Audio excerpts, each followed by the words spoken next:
Welcome, curious minds, to another deep dive. Today, we're setting our sights on a film that's really making some waves, The Fantastic Four, First Steps, the one from 2025. And this isn't just your standard comic book movie review. The sources we looked at call it a cosmic family drama. That's really what we want to dig into today. It's directed by Matt Shakman, and, well, the cast is pretty stellar. Pedro Pascal as Reed Richards, Vanessa Kirby as Sue Storm, Joseph Quinn playing Shawnee Storm, and Ebon Moss-Bachrach as Ben Grimm. It runs about 135 minutes, so it gives you some time to really settle in.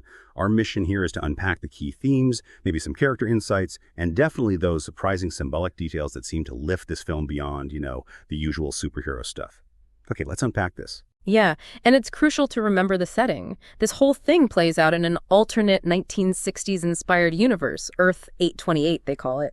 So you've got Marvel's first family navigating, everything, family ties, huge cosmic threats, and some pretty heavy existential questions. It really is a story about beginnings.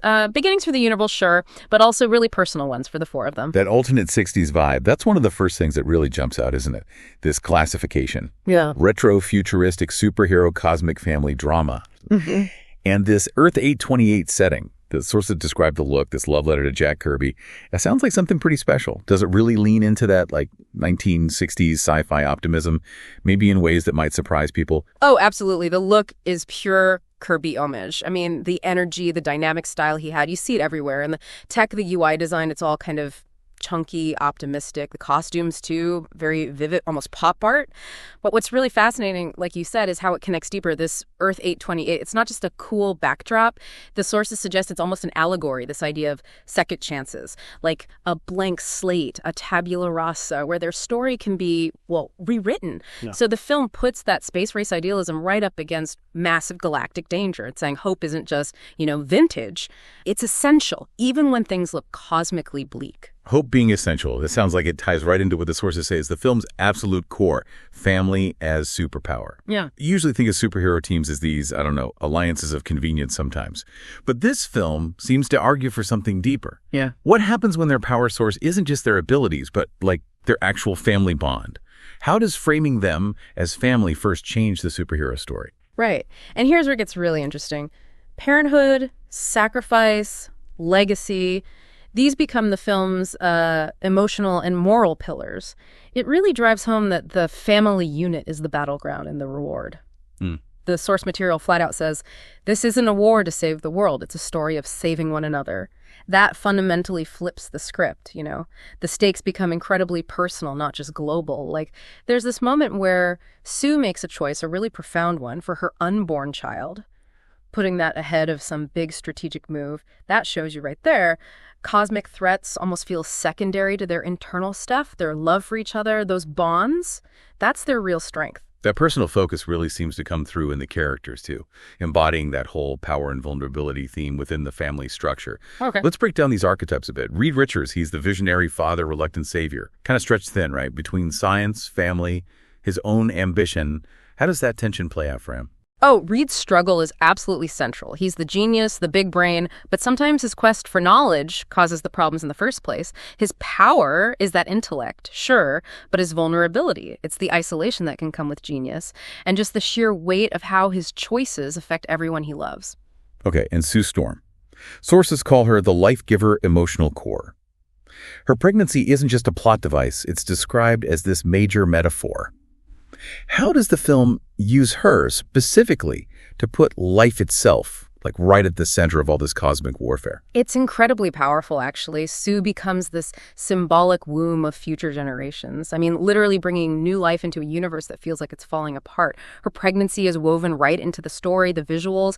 It makes her powers feel less defensive and more nurturing. She really is the emotional anchor. Her vulnerability becomes this immense strength that embodies the future they're all fighting for. Then you've got Johnny Storm, the impulse flame of youth. Charismatic, yeah. Impulsive, definitely, but fiercely loyal. His energy feels like it mirrors that urgency of youth, trying to find meaning when the universe feels chaotic. Exactly. He brings that raw, kind of uncontrolled energy and confidence.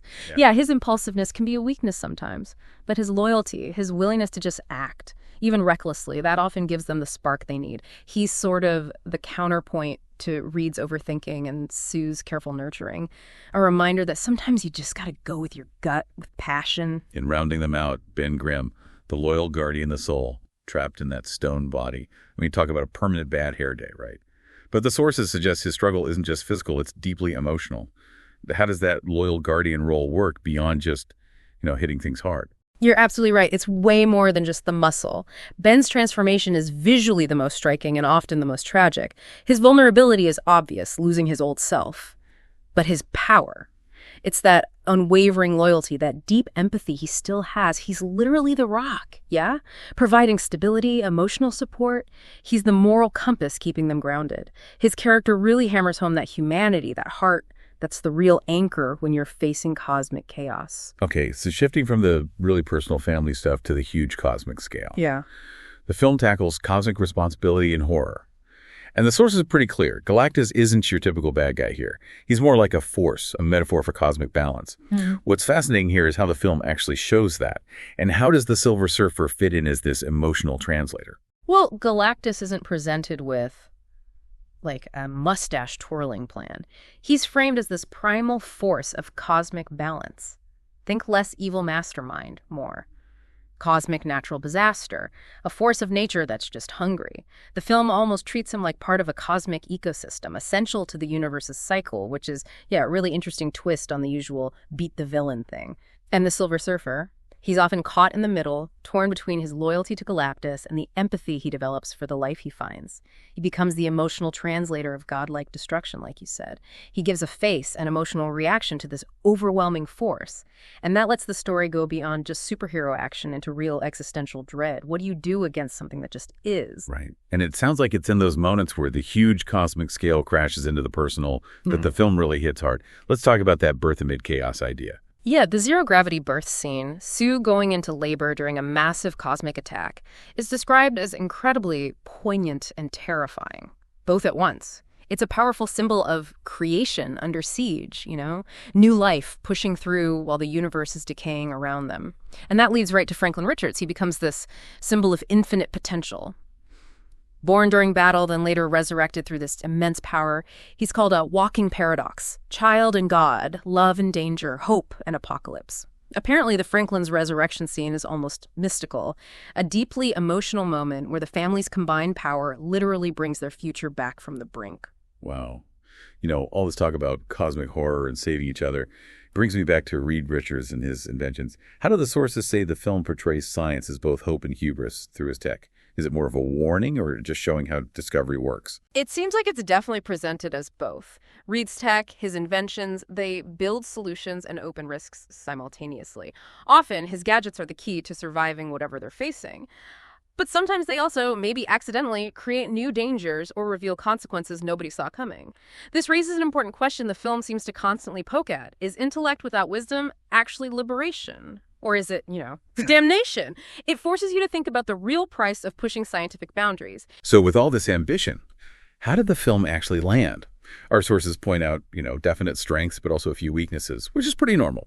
On the plus side, people seem to love the grounded emotional stuff, the really strong acting, especially Vanessa Kirby and Ebon Moss-Bachrach get mentioned a lot. Yeah. And the bold visual style, the tonal control, it's being called a fresh take that still feels classic Fantastic Four. But on the con side, some viewers mentioned a bit of tonal whiplash in the second act. Maybe some side characters felt a little underdeveloped, and occasionally some visual fatigue, maybe from certain color palettes getting used a bit too much, especially in the big cosmic scenes later on. Yeah, but despite those few points, the critical consensus seems really strong.